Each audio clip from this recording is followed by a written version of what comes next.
আল্লাহর নবীর একজন সাহাবী আব্দুল্লাহ আনসারী, অত্যন্ত অসহায় মানুষ, গরিব মানুষ, টাকা পয়সা অর্থ সম্পদ তেমন নাই, এমনকি পরনের জন্য পোশাক, ভালো ভালো পোশাক নাই। এই মানুষটা যখন রাসূলের সাল্লাল্লাহু আলাইহি ওয়াসাল্লাম নামাজের জন্য যখন দাঁড়িয়ে যেতেন, নামাজের আগ মুহূর্তে তিনি আসতেন না।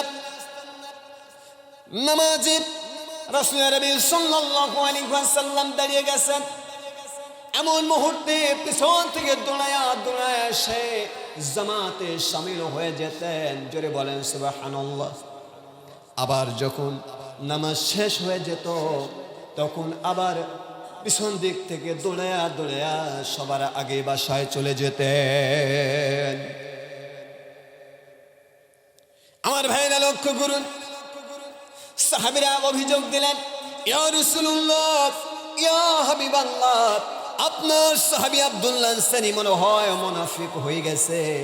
কারণটা হলো শোনেন, কারণ হলো সবার পরে নামাজে আসে, আমার সবার আগে নামাজ শেষ করে চলে যায়, বাড়ির দিকে চলে যায়। একটার সময় নামাজ শেষ করে আপনার সামনে বসে না, আপনার জন্য অপেক্ষা করে না। সালাম ফিরানোর পরপরই আব্দুল্লাহ আনসারী মসজিদ থেকে বেরিয়ে বাড়ির দিকে রওনা দেয়। আমার মনে হয় আব্দুল্লাহ আনসারীর সাহাবীটা আপনার সাহাবী, আদরের সাহাবী, তিনি মুনাফিক হয়ে গেছে। আমার ভাইরা, একটা জিনিস মনে রাখবেন, যে মানুষটা সবার পরে মসজিদে আসে আর সবার আগে মসজিদ থেকে বেরিয়ে যায়, সাহাবীদের চিন্তা ভাবনা অনুযায়ী ওই মানুষগুলোর মধ্যে মুনাফিকের লক্ষণ আছে। জোরে বলেন ঠিক কিনা? আমার ভাইয়েরা লক্ষ্য করুন, আল্লাহর নবী ডাক দিয়ে বললেন, আমার সাহাবীরা শোনো, আব্দুল্লাহ আনসারীর বিরুদ্ধে কোনো কথা বলবা না, না জেনে কোনো অভিযোগ দিবা না, তিনি মুনাফিক হয়ে গেছে এমন কোনো কথা বলবা না, কারণ না জেনে কোনো অভিযোগ দেওয়া যাবে না। আগে যাচাই বাছাই করা লাগবে। আমি একটাবার পর্যালোচনা করে দেখবো আসলে আব্দুল্লাহ আনসারী তিনি আগে মসজিদে আসেন না পরে আসেন, সবার আগে চলে যায় কিনা, এটা একটু চিন্তা ভাবনা করে দেখা দরকার, পর্যবেক্ষণ করে দেখা দরকার, অনুসন্ধান করা দরকার। আমার ভাইরা, আসরের নামাজের আজান হয়েছে মসজিদে, রাসূলের সাল্লাল্লাহু আলাইহি ওয়াসাল্লাম মসজিদে নববীতে ইমাম হিসেবে দাঁড়িয়ে গেছেন। পিছন থেকে ইকামত শুরু হয়ে গেল। আল্লাহর নবী রাসূলের সাল্লাল্লাহু আলাইহি ওয়াসাল্লাম লক্ষ্য করে দেখেন কে যেন দৌড়াইয়া দৌড়ায় এসে জামাতে শামিল হয়ে গেছে। লক্ষ্য করে দেখে এটা অন্য কোনো সাহাবী নয়, আব্দুল্লাহ আনসারী সাহাবী। নামাজ শেষ করলেন, পিছনে ফিরে লক্ষ্য করে দেখে আব্দুল্লাহ আনসারী সাহাবী নাই, তিনি সকলের আগে বেরিয়ে আবার বাড়ির দিকে রওনা দিয়েছেন। স্পষ্ট বক্তব্য হলো, সাহাবীরা যা বলেছে রাসূলের সাল্লাল্লাহু আলাইহি ওয়াসাল্লাম তিনি তাই পেয়ে গেলেন। জোরে বলেন ঠিক কিনা? আমার ভাইয়েরা লক্ষ্য করুন, আল্লাহর নবী রাসূলের সাল্লাল্লাহু আলাইহি ওয়াসাল্লাম কিছু সাহাবীদেরকে নিয়ে রওনা দিলেন, আব্দুল্লাহ আনসারীর বাড়িতে চলে গেলেন। বাড়িতে গিয়া লক্ষ্য করে দেখি অত্যন্ত জীর্ণ শীর্ণ একটি বাড়ি। বাড়ির বাহির থেকে সাহাবীদেরকে ডাক দিয়ে বললেন, শোনো, তোমরা কেউ ডাক দিবা না, কারণ আমার আদরের সাহাবী আব্দুল্লাহ আনসারী, আমি রাসূল যদি নিজে ডাক দেই আমার কণ্ঠ শোনার পর সমস্ত কাজকর্ম ফেলে রেখে বাড়ি থেকে সবার আগে আমার সামনে সাক্ষাৎ করার জন্য দৌড়ে চলে আসবে। আমার সাহাবী আমার ডাকে সাড়া দিয়া চলে আসবে।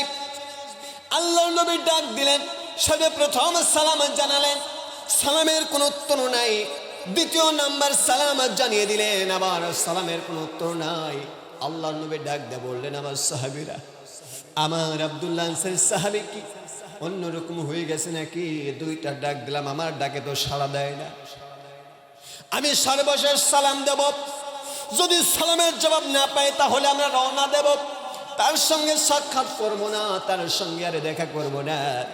আমার ভাইরা, সর্বশেষ যখন সালাম জানিয়ে দিলেন, 3 নাম্বার সালাম দিলেন, আব্দুল্লাহ আনসারী তিনি রাসূলের সাল্লাল্লাহু আলাইহি ওয়াসাল্লামের সামনে উপস্থিত হয়ে গেলেন। দরজা খুলে দিলেন, সাহাবী এবং রাসূলের নবী সাল্লাল্লাহু আলাইহি ওয়াসাল্লাম বাড়ির মধ্যে প্রবেশ করলেন। আমার ভাইরা দুইটা দৃশ্য লক্ষ্য করলেন, দুইটা প্রশ্ন ছুড়ে দিলেন। আব্দুল্লাহ আনসারী বলো, আমি রাসূল, আমি আল্লাহর নবী, আমি নিজে তোমাকে এক নয় দুই নয় তিনবার সালাম দিয়েছি, তুমি সালামের উত্তর দিলে না কেন? তুমি দেরি করলে কেন? দ্বিতীয় নাম্বার, আল্লাহর নবী লক্ষ্য করে দেখে ওই যে বাড়ির পাশে, ঘরের পাশে উঠানের মধ্যে ছোট্ট একটি কলিজার টুকরা সন্তান, সন্তানের দুইটা হাত শিকল দিয়ে বাঁধা, দুইটা হাত শিকল দিয়ে বাঁধা, ওই হাত দুইটা লাল হয়ে গেছে, রক্ত ঝরবে ঝরবে ভাব। তুমি বলো, প্রথম নাম্বার প্রশ্ন হলো তুমি আমার সালামের জবাব দিতে এত দেরি করলে কেন? আর দ্বিতীয় নাম্বার, সন্তানটা কার, কি অপরাধের কারণে সন্তানটাকে তুমি বেঁধে রেখেছ? আমার ভাইরা লক্ষ্য করুন,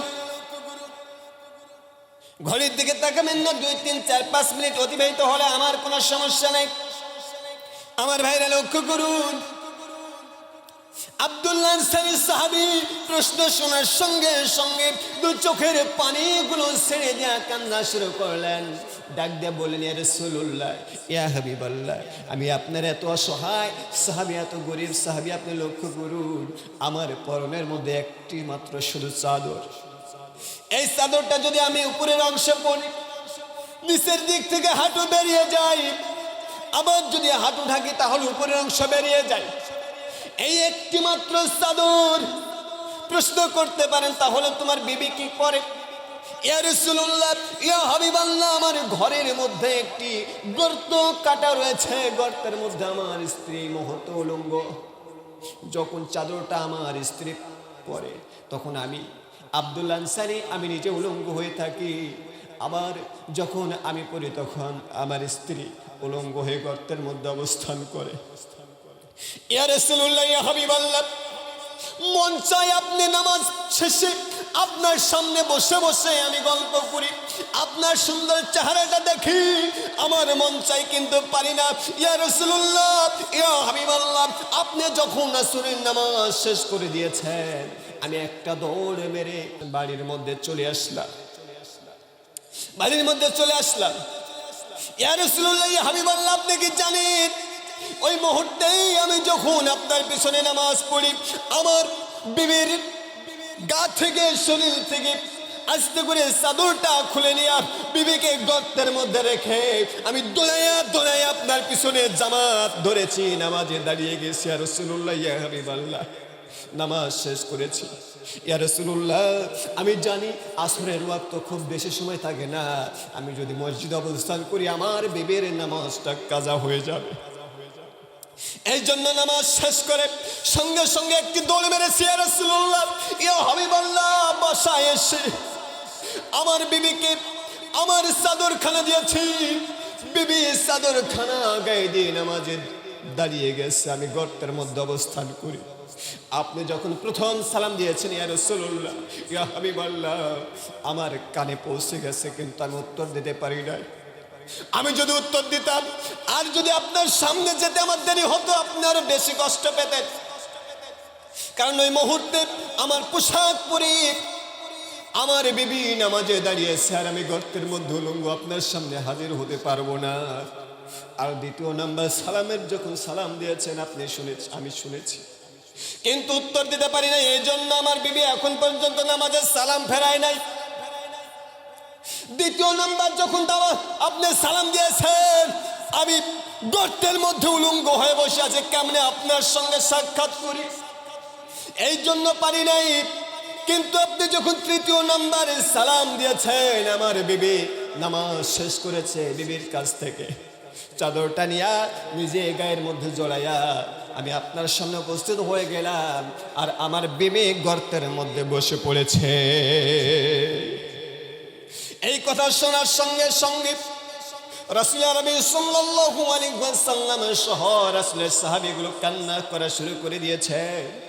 আল্লাহ নবী ডাক দেয় বলে, আব্দুল্লাহ আনসারী, এটা না হয় বুঝলাম, কিন্তু ছোট্ট কলিজার টুকরা সন্তানটাকে কেন তুমি বেঁধে রেখেছো? আল্লাহ নবী সাহাবী ডাক দেয় বলে, ইয়া রাসূলুল্লাহ, ইয়া হাবিবাল্লাহ, আপনি লক্ষ্য করে দেখেন আমার বাড়ির পাশে যে বাড়িটা সেটা হচ্ছে একজন ইহুদির বাড়ি। আর ইহুদির বাসায় যে খেজুরের গাছ আছে, গাছটা হেলে চলে এসেছে আমার বাড়ির উপরে। আমার কলিজার টুকরা সন্তান যখন ওই গাছের খেজুরগুলো মাটিতে পড়ে যায়, কুড়ানোর জন্য চেষ্টা করে, কিন্তু আমি জানি আপনার সাহাবী আব্দুল্লাহ আনসারী, আমি জানি ইহুদিদের বাড়ির খাবার, ইহুদির ওই গাছের খাবার হচ্ছে আমার সন্তানের জন্য হারাম। এই জন্য আমি যখন কাজে যাই, চাদরটা জড়ায় কাজে চলে যায়, আমার স্ত্রী উলঙ্গ হয়ে গর্তের মধ্যে বসে থাকে, কিন্তু আমার সন্তান যে কোনো মুহূর্তে ওই গাছের খেজুরগুলো নিয়ে খেতে পারি, এই জন্য আমার সন্তানটাকে আমি হাতের মধ্যে শিকল দেয়া বেঁধে আমি যখন রেখে দিয়েছি আমার স্ত্রী গর্তের মধ্যে, আর আমি বাহিরে কাজে আমার সন্তানের হাতের মধ্যে শিকল দিয়ে বাঁধা। আমি কাজ থেকে যখন খাবার নিয়ে আসি তখন আমার সন্তানগুলোকে কুলের মধ্যে বসায়া হাতের শিকলগুলো খুলে দেয়া খাবারের জন্য যখন বলি, আমার সন্তান বলে, বাবা আমি তো অন্যায় করি নাই, অপরাধ করি নাই, তুমি সারাদিন আমাকে খেতে দাও নাই, আমার হাতের মধ্যে শিকলটা বেঁধে দিয়েছ, তুমি কি লক্ষ্য করে দেখো না আমার হাতটা কেটে গিয়েছে, বসে গিয়েছে, হাত দিয়ে রক্ত বাহির হয়, কি অপরাধ বাবা, কেন তুমি আমাকে বেঁধে রেখেছো? বাবা ডাক দেয়া বলে, শোনো শোনো, রাসূল আরবি সাল্লাল্লাহু আলাইহি ওয়াসাল্লামকে শোনাচ্ছে, আমি আমার সন্তানগুলোকে সান্ত্বনা দিয়ে, শোনো, ওই যে ইহুদির বাড়ির যে খেজুরের গাছ, ওই খেজুর যেগুলো পড়ে ওগুলো খাওয়া তোমার জন্য হারাম, এই জন্য তোমার হাতের মধ্যে শিকল দেয়া আমি কাজে চলে যাই, কাজ থেকে যে খাবার নিয়ে আসি এই খাবারগুলো তোমার মুখে উঠে দিই। ও কলিজার টুকরা সন্তান রে, কষ্ট পেও না, কষ্ট পেও না, দুনিয়াতে ওই হারাম খাবার খাওয়ার কোনো দরকার নাই, যা পাবে হালাল খাবার খাও। আমার ভাইরা, লম্বা আলোচনা, আমি এখানে যেহেতু টাইম 5 মিনিট প্লাস হয়ে গেছে, আমি আর ওইদিকে যাব না, আমি এতটুকু বোঝানোর জন্য চেষ্টা করেছি। দেখেন না নামাজের গুরুত্বটা কত। আল্লাহর নবী সাহাবী আব্দুল্লাহ আনসারীর বাসায় আপনার আমার মতো টাকা পয়সা অর্থ সম্পদ নাই, ব্যাংক ব্যালেন্স, বাড়ি গাড়ি নাই, এক চাদরের স্বামী স্ত্রী নামাজ পড়ে, এক চাদর, একটি পোশাক স্বামী স্ত্রী ব্যবহার করে, তারপরেও জামাতে নামাজ ছাড়ে না, নামাজ কখনো ছাড়ে না, নিজে মসজিদ থেকে তাড়াতাড়ি বাসায় চলে যায় যাতে করে বিবির নামাজ কাজা না হয়, নিজে চেষ্টা করে সন্তানের হাতে শিকল বেঁধে সন্তানকে আটকায় রাখে যাতে করে হারাম খাবার সন্তান না খায়। এগুলো থেকে আপনার আমার জন্য শিক্ষা আছে না? শিক্ষা আছে। আপনার আমার পোশাকের অভাব নাই, তারপর জুমার নামাজে আসেন, একটা ভালো পোশাক পরে আসেন না, আপনি ফাটা ছিঁড়া পুরাতন যা আছে ওগুলো পরে চলে আসেন। আপনি জানেন সবচেয়ে উত্তম পোশাক পরে মসজিদে আসতে হবে, পোশাকটা পুরাতন হতে পারে, সুন্দর করে পরিষ্কার পরিচ্ছন্ন করে আপনি মসজিদে আসেন। বিয়ের বাড়ি যান, নতুন নতুন পোশাক পরে যান, নতুন লুঙ্গি পরে যান, আর আল্লাহর ঘর মসজিদে আসেন ছিঁড়া লুঙ্গি, ছিঁড়া পায়জামা, ছিঁড়া পাঞ্জাবি পরে, না, এটা করা যাবে না। বাস আজকের আলোচনা থেকে একটা শিক্ষা, সেটা হচ্ছে এই, মনোযোগ সহকারে শোনেন। আল্লাহ সুবহানাহু ওয়া তাআলা বলছেন, হুদাল্লিল মুত্তাকিন, মুত্তাকিন তারা এক নাম্বার যারা আল্লাযিনা ইউমিনুনা বিল গায়ব, যারা গায়েবের উপরে বিশ্বাস স্থাপন করবে, আর 2 নাম্বার যারা নামাজ কায়েম করতে হবে, 2 নাম্বার নামাজ কায়েম করতে হবে, নামাজ তো পড়া লাগবেই লাগবে, আর 2য় নাম্বার নামাজ কায়েম করার জন্য চেষ্টা করা লাগবে। এই জন্য আপনি নিজে নামাজ পড়বেন, পরিবারের সকলকে নামাজের জন্য সুযোগ তৈরি করে দিবেন। আপনার বিবি ছোট্ট সন্তান কোলের মধ্যে রয়েছে, আপনার বিবি সন্তানের জন্য নামাজ পড়তে পারে না, আপনি মসজিদে নামাজ শেষ করে আপনি বাসায় চলে যান, সন্তানটা আপনি নিজে নেন, বিবিকে নামাজ পড়ার জন্য সহযোগিতা করেন। রান্না করতে বসেছে, আপনার ওয়াইফ নামাজের সময় চলে যাচ্ছে, আপনি একটু তাকে সহযোগিতা করেন, তাকে নামাজ পড়ার জন্য একটু সুযোগ তৈরি করে দেন।